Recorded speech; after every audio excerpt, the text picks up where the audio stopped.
They may look like ordinary classrooms, but these labs in Wells and Martindale Hall have a historical past.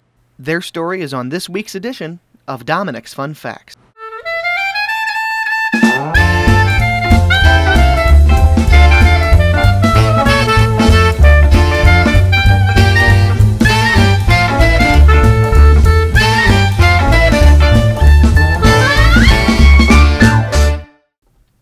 Today it's room 115, but long ago, this Martindale classroom was Northwest swimming pool. Louis Dyche was the last Northwest swim coach. The old pool was 3 lanes wide, 60 feet long, and very small. It was so small we couldn't get anybody to come swim us at this pool because they didn't want to have to do all the turns. And it was always hot and steamy down there, not much ventilation. It was hard to get recruits because they didn't want to come to a small pool like this, but we did pretty well. And we had some really good kids, and I think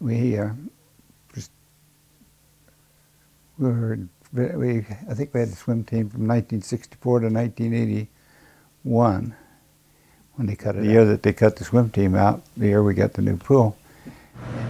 A few pieces of the past still linger.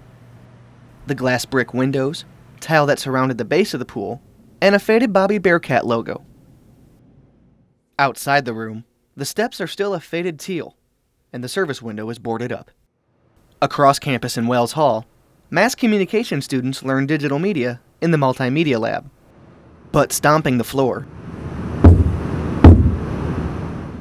creates a hollow sound and generates questions. That's because the multimedia lab was once a small theater.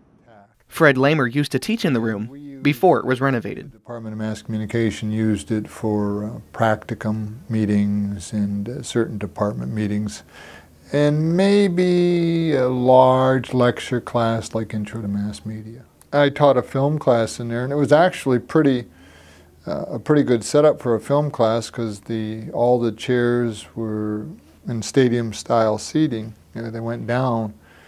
So everybody had a good view and a little desk arm that came up, and it was a good screen and a pretty good sound system. So for film or audiovisual presentation, it was good. Coming to campus one summer day, and there was construction going on, and I investigated, and the lecture auditorium was gone, and they were putting up this false floor.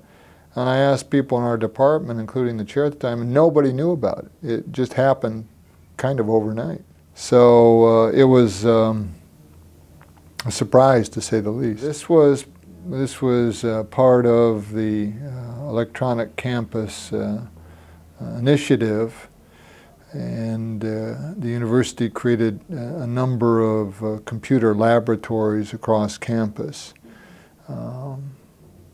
In most cases, they were remodeling existing spaces, including in Colden Hall, Garrett Strong, and in Wells Hall. They would just find a space that was seen as suitable and then modify it. A part of the auditorium that still remains in the Wells Hall Multimedia Lab is the back wall. It has a curved U-shape to it, so that way when teachers lecture, their voice echoes throughout the room.